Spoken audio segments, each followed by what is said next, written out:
So as far as me, my blood work results came in, and so they did find abnormalities in my thyroid. Because she's actually, this lady is the nurse practitioner. She's not the actual doctor. She had to confer or with the doctor about certain things. And then she said that my diabetes is a little high. She didn't tell me the 100, 120, whatever. It's the 5 and the 7.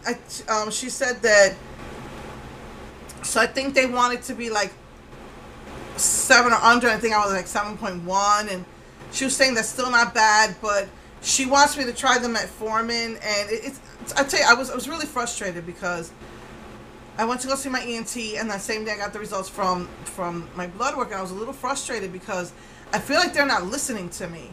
I told her I could not go on diabetes pills. They hurt my liver too much. And, you know, she's saying, I know you don't like to take pills, but we want you to get back on blood pressure pills. And we want you to, you know, I said, look, it's not that I don't like taking the metformin. I love the metformin. It's just that I can't handle it. She still wants me to try. And I guess I didn't tell her. I did try to get back on it.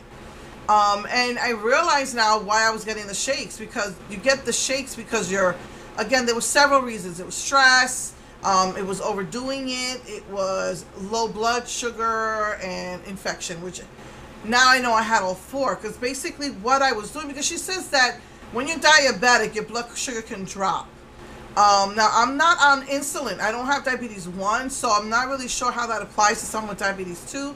But I do know that what I had done is I was just so frustrated, and I was just so, I wanted so badly to lose the weight that I was gradually working my way up, because I still had like 2 bottles of metformin. So I was working my way up by cutting them, to working my way up to my liver tolerating 1 full dose. Now you're supposed to take two capsules, 2 tablets twice a day. I had worked my way up to 1 tablet once a day. So by the time I got to that point, first of all, you're not supposed to cut the tablets, and I was cutting them because it'll make your blood sugar drop too quickly. On top of that, they had given me a stronger dose of my blood pressure pill, because again, since my menopause, my blood pressure pill stopped working. So they wanted me to take a stronger dose, and I was trying to convince them to give me stronger than that, and they refused, and they were right. Between me taking the metformin and me taking this stronger dose of blood pressure, everything just went down. My blood was probably really low on both counts. And so between everything, because it usually happened after I overworked myself or if I was really stressed out, twice it was that, and when I felt the shaking in my hand, and twice it was a cold that went into my spine, which I feel every morning, and I have to turn off the fan as freaking humid as it is here. So I think that between all of that, the higher dose of blood pressure pill, the taking the metformin again, I think my blood was just really dropped down in both counts, and I think that's what was causing the shakes. So she wants me to get back on metformin, and what happened was I had to stop taking. I stopped taking the blood pressure pill because it was a double dose, and yet it was not lowering my blood pressure. And I had to stop taking the metformin because my liver was killing me. It was hurting so bad. So I was kind of frustrated that she's telling me to I have to go back on blood pressure pills. Another thing was when I went to my cardiologist, he changed my pill. Now, I could have sworn I took this pill before. I still have all my pills, most of my pills. I had a list, and I went out during like a vacation, a really bad storm, dropped my pocketbook in the water, and I wrote it by hand, and it all got messed up, so I threw it out. So if I finished it, I didn't put it. I have a list that I give to the doctor. I was taking Lisinopril. Same thing, wasn't working, and I was getting the side effects of it. A lot of the side effects of these blood pressure pills is that you start itching really, really bad, whether it's in your throat or your fingers, your hands, your feet. And every night I was waking up with this really, really, really bad itching. And it wasn't working. So I stopped taking the metformin because my liver was hurting so bad. I stopped taking the Lizopro. And you want to know something? I got back energy and my hips stopped hurting as much. I still have, it was like in the inner hips. It was in the lower part of my hip, in the groin area. That was severely painful.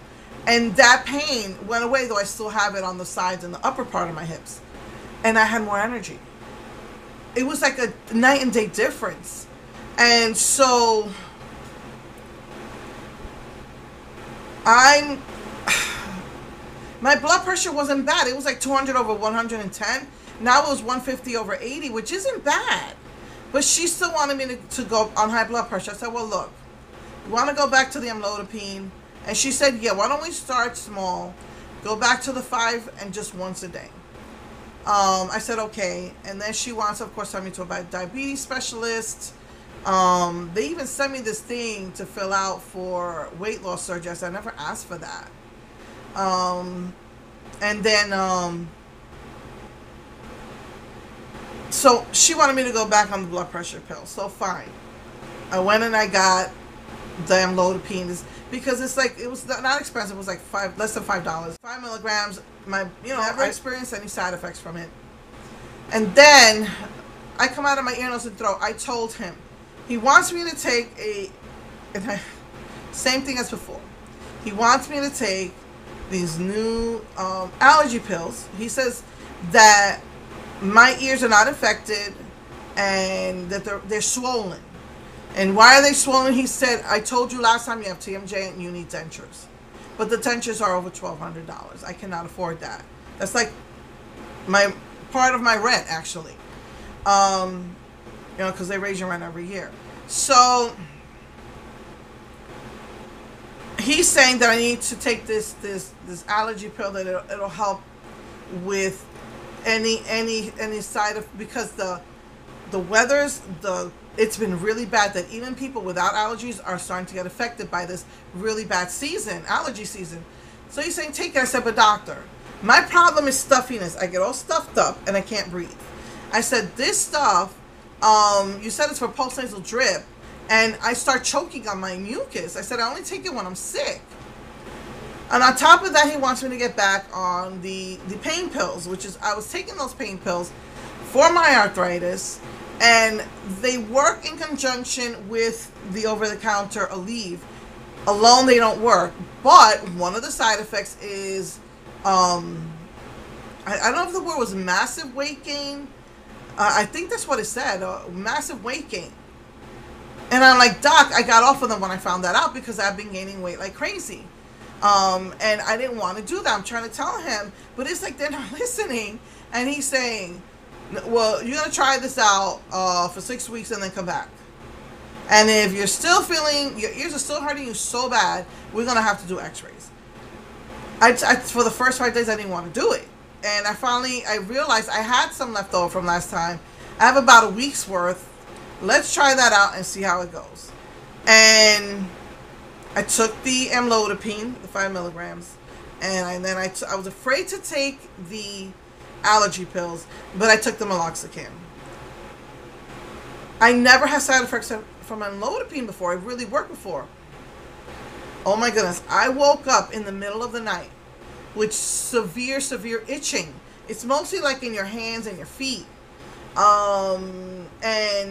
was like a really bad, I had to take, like, I have this like medicinal thing that I take that numbs you. Like, none of the other ones worked. It's like I don't even know the name of it. I haven't even found it again.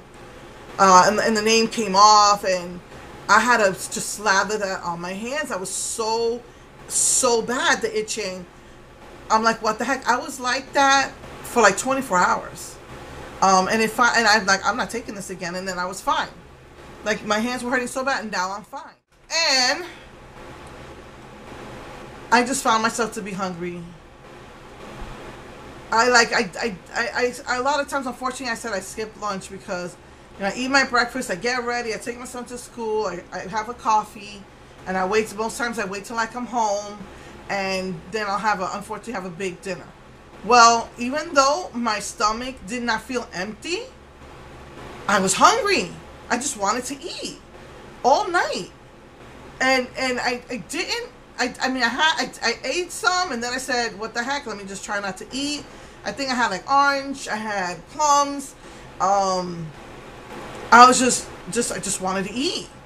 And finally, before I went to bed, my stomach started hurting me, and I had a little bit of the ramen. And again, I tried to use half a packet. And I know that had to be the meloxicam. So I was like, okay, I'm not going to take the amlodipine anymore. Let me do the meloxicam with this allergy pill. I can't even pronounce it. Monolescuscat. I don't know. And sure enough, I wake up in the middle of the night, I'm choking on mucus. So I'm really frustrated. The first time my ears were still hurting, but yesterday my ears were hurting less. So he's telling me these are my choices. And I'm really thinking about, again, getting a second opinion. Now that I'm in a different practice, they have everything. It's like this whole system, like Memorial Hermann or Methodist, Houston Methodist. This is called UTMB, and I'm like, I think I'm going to have to go to them. But he's telling me my only two choices are because I don't have my molars here. And he's saying that I have TMJ, that my only two choices are get dentures or be on the pain pills for the rest of my life. And I'm not sure, and you know, they give the same medication they give me, they give to my daughter too, and I'm like, you know, sometimes I really think that these pharmaceutical companies, you know, push this to everybody. I don't know if they have contracts or whatever, but man, and I felt like crap all day. I felt like forget it. I felt like just total crap, because once you start taking the blood pressure pills, you start feeling like crap. You lose your energy. Your blood pressure is really, you know, down. And I think what I want to do is I'm gonna start looking into supplements. And they've got CoQ10, and I found there's a lot of, you know, you can take ginger. There's a lot of things, other things that you can take herbally, as opposed to taking these medications. And I think I'm gonna need a bigger pill thing. I can't even fit them anymore. But the thing that's discouraging is that even natural anti-inflammatories make you hungry. I bought turmeric. It was expensive, but I bought the turmeric pills, and I was taking it. I don't remember if it helped with the pain, but I do remember being constantly hungry. So I just think that I'm gonna just oh, and they did find that I have abnormalities in my thyroids, and she wants to send me to an endocrinologist, but they told me I could eat. And I remember I ate at 7. I didn't sleep well that night. I was in a lot of pain for some reason. I ate at 7, and I said, okay, from 7 to 1 o'clock, that should be good. But around 9:30, my stomach was hurting so bad, and I was like, all right, let me eat now. So I didn't get my blood work till like 2:30, so about 5 hours had passed. And she thinks that maybe we should do a fasting. So next week I have to take my daughter to the surgeon for her tonsils. They're definitely going to remove her tonsils because of the stones. So she has to meet with the surgeon in the morning. So I'll fast and I'll go in the morning and I will get my blood work done. It's a walk-in. So we're going to go that route. And then they said, because it's the thyroids and the diabetes, they're checking my lipids and the bloods and stuff like that. And they said 24-hour turnaround. So Thursday I'll get my blood work, and I have an appointment on that following Monday. So that'll be, they have all day Friday, and they have half of the day on Monday to get the results to her. So so I'm really hoping that they can find out if it is the thyroids, and we can find out what to do for that, and maybe I could start losing weight again. So let's see what happens with that. So yeah, so my thyroids, there's something wrong with my thyroids, they said, but we're gonna do everything fasting, and then she's gonna make the referral for me to see an endocrinologist. And I'm kind of hopeful with that. And you know, they were encouraging me, telling me to go to one of their plastic surgeons, that they'll help me, but I'm not really sure. Maybe I'm understanding them right because, like I said, I got a letter asking me to fill out for bariatric surgery. I'm like, yeah, no, I'm not cutting my intestines. I'm not cutting my intestines. I'm not messing with my organs. To remove the excessive fat and skin from my abnormally large penis, that's one thing. That's skin. It's not, you know, I'm not messing with my intestines or with my stomach or nothing. I'm not. But anyway, so yeah, so that's what's up with that. And next week I'll do another look with got the graphic and so yeah, so have a happy Easter, and hopefully if all goes well I will see you next week because I have Thursdays free now. You know, I might not see you next week. I gotta bring the car back to the mechanic on Friday, and then next Thursday I gotta take my daughter for an appointment. So most likely I won't see you next week, but we will continue with the Gothographic. Okay, love you all. Mwah. Bye.